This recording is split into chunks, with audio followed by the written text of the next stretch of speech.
Halo semuanya, di sini saya akan mempresentasikan tentang Standar Nasional Pendidikan menurut Peraturan Pemerintah Nomor 57 Tahun 2021. Tapi sebelum itu, izinkan saya memperkenalkan diri terlebih dahulu. Perkenalkan, nama saya Siluh Ratna dengan NPM 0062 dari kelas 4B Program Studi Pendidikan Bahasa Inggris, Fakultas Keguruan dan Ilmu Pendidikan, Universitas Mahasaraswati Denpasar. Dan izinkan saya juga menjelaskan sedikit background mengenai diri saya. Seperti yang saya katakan sebelumnya, nama saya adalah Silih Ratna. Saya lahir pada tanggal 29 Maret 2003.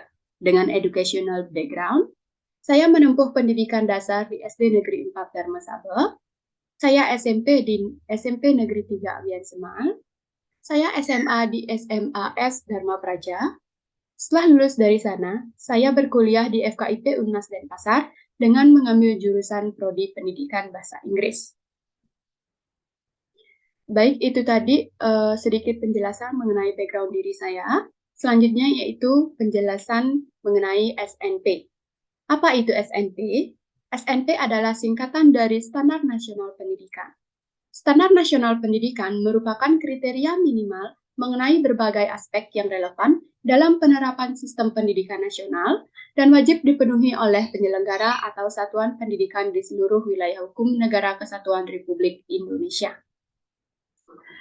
Standar Nasional Pendidikan digunakan sebagai acuan pengembangan kurikulum dan penyelenggara pendidikan untuk mewujudkan tujuan pendidikan nasional. Next, yaitu ada landasan hukum SNP. Standar Nasional Pendidikan atau SNP di Indonesia telah diatur dalam Peraturan Pemerintah Republik Indonesia Nomor 57 Tahun 2021 tentang Standar Nasional Pendidikan. Sebagaimana telah diubah dengan Peraturan Pemerintah Nomor 4 Tahun 2022 tentang perubahan atas Peraturan Pemerintah Nomor 57 Tahun 2021 tentang Standar Nasional Pendidikan. Next, yaitu ada 8 macam SNP. Yang pertama, yaitu standar isi. Yang kedua, standar proses. Yang ketiga, standar kompetensi lulusan. Yang keempat, standar pendidik dan tenaga pendidik. Yang kelima, standar sarana dan prasarana. Yang keenam, standar pengelolaan. Yang ketujuh, standar pembiayaan. Yang kedelapan, ada standar penilaian pendidikan. Next, yaitu penjelasan mengenai masing-masing standar. Yang pertama, yaitu standar isi. Standar isi mencangkup komponen materi dan tingkat kompetensi minimal yang dimiliki oleh siswa pada suatu jenjang pendidikan. Standar isi ini memuat beberapa hal seperti kerangka dasar dan struktur kurikulum, beban belajar, kurikulum tingkat satuan pendidikan atau KTSP, dan kalender akademik. Yang kedua yaitu standar proses. Standar proses ini berkaitan dengan proses pelaksanaan pembelajaran di masing-masing jenjang pendidikan. Dalam menyelenggarakan proses pembelajaran, setiap instansi pendidikan harus melakukannya dengan interaktif, inspiratif, menyenangkan, dan partisipasif atau mengikut sertakan peserta didik dalam proses pembelajaran. Yang ketiga yaitu standar kompetensi kelulusan. Standar ini berkaitan erat dengan kriteria kemampuan lulusan dari suatu instansi pendidikan. Setiap peserta didik yang lulus dari suatu jenjang pendidikan diharapkan memiliki kemampuan sikap, pengetahuan, dan keterampilan yang memadai dan sesuai dengan standar yang berlaku. Yang keempat yaitu standar pendidik dan tenaga pendidik.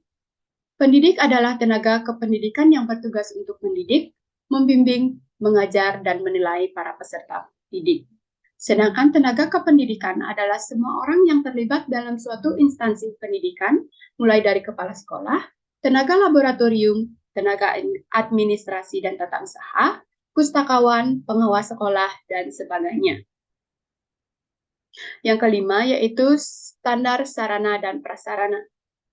Setiap instansi pendidikan perlu memiliki sarana dan prasarana yang memadai untuk menunjang proses pembelajaran yang berkelanjutan, teratur, dan juga nyaman. Untuk itu, demi berlangsungnya proses pembelajaran yang nyaman, maka standar sarana dan prasarana sangat perlu ditingkatkan setiap tahunnya agar menunjang proses pembelajaran dengan sangat baik. Yang keenam yaitu standar pengelolaan. Standar pengelolaan dibagi menjadi 3 bagian, yaitu standar pengelolaan oleh satuan pendidikan, standar pengelolaan oleh pemerintah daerah, dan standar pengelolaan oleh pemerintah. Next, yang ketujuh, yaitu standar pembiayaan. Proses pendidikan bisa terselenggara karena adanya pembiayaan yang berkelanjutan. Peraturan yang mengatur lebih lanjut mengenai standar pembiayaan adalah Peraturan Menteri Nomor 69 Tahun 2009.